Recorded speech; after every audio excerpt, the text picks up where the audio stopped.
Hello and welcome to my channel. My name is Vanessa Fair. Today, I would like to share with you 3 powerful tips on how you can better manage your emotions to make smarter and more effective business decisions.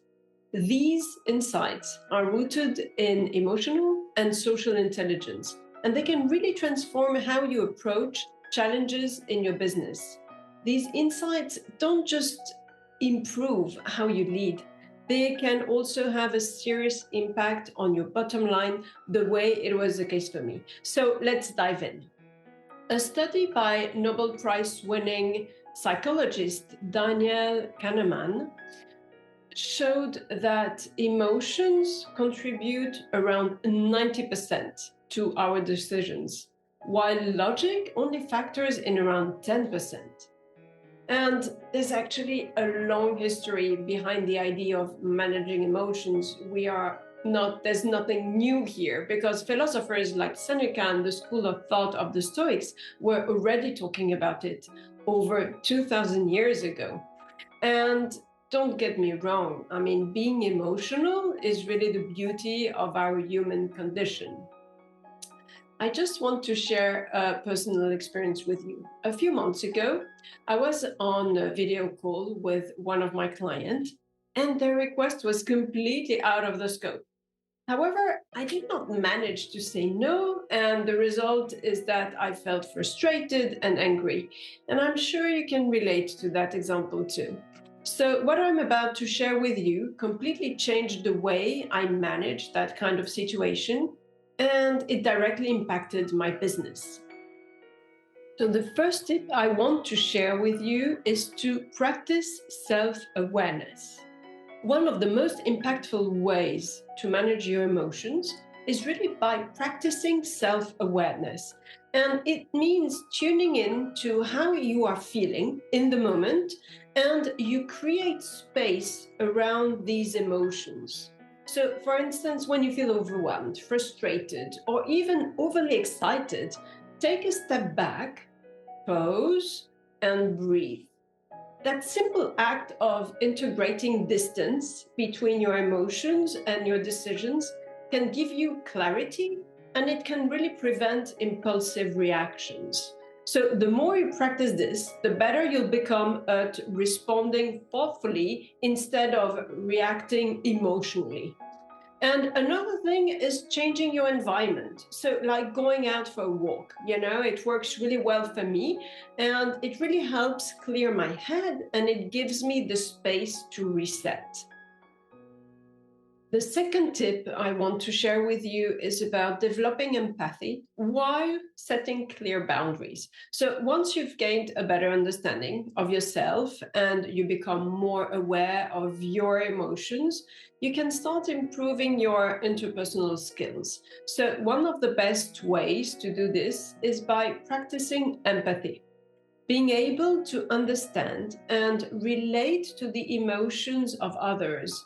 So, when you truly listen and you put yourself in someone else's shoes, it helps build stronger and more meaningful connections.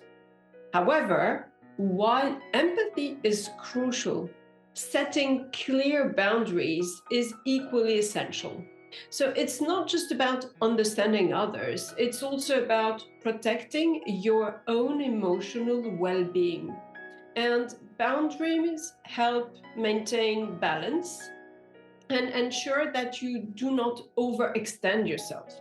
It's about knowing when to say no, when to delegate, and when to take a step back. So, for instance, saying no to a request that does not align with your values or current priorities is not selfish, right?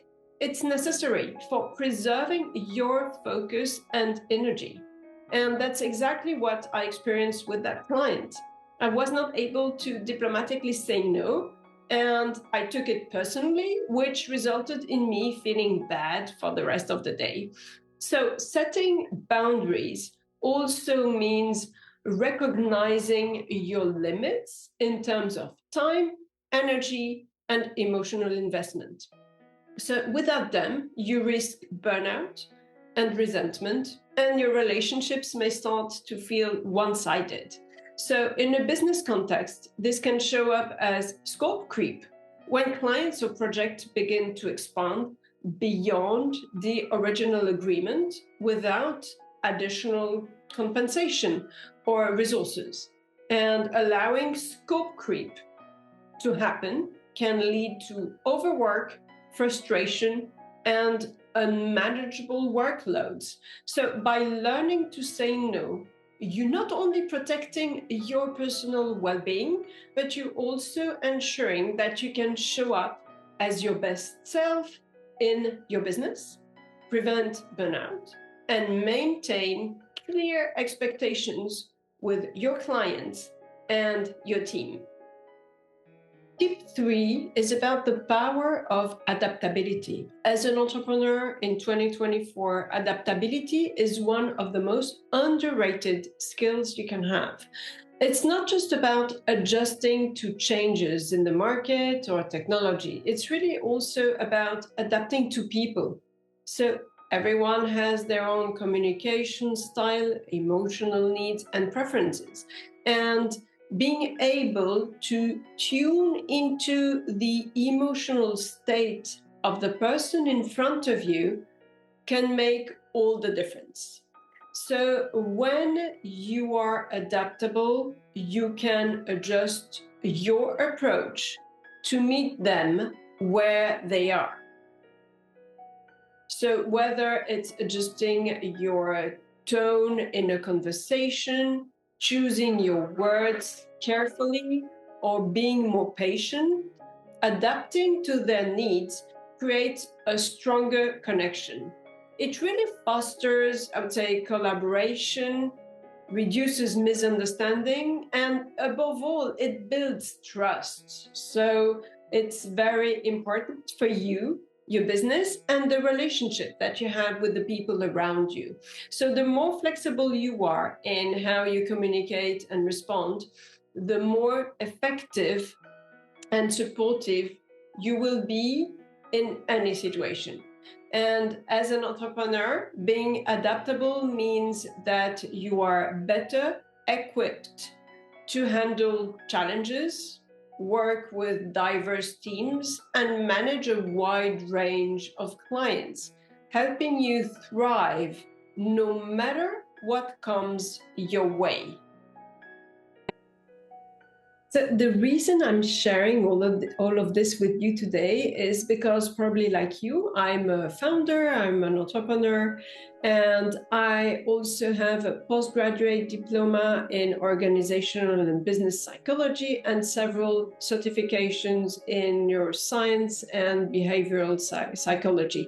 So it's kind of the mix between the academic and more technical part of the story and the experience. So that's really what makes the difference. So I hope that these tips will help you.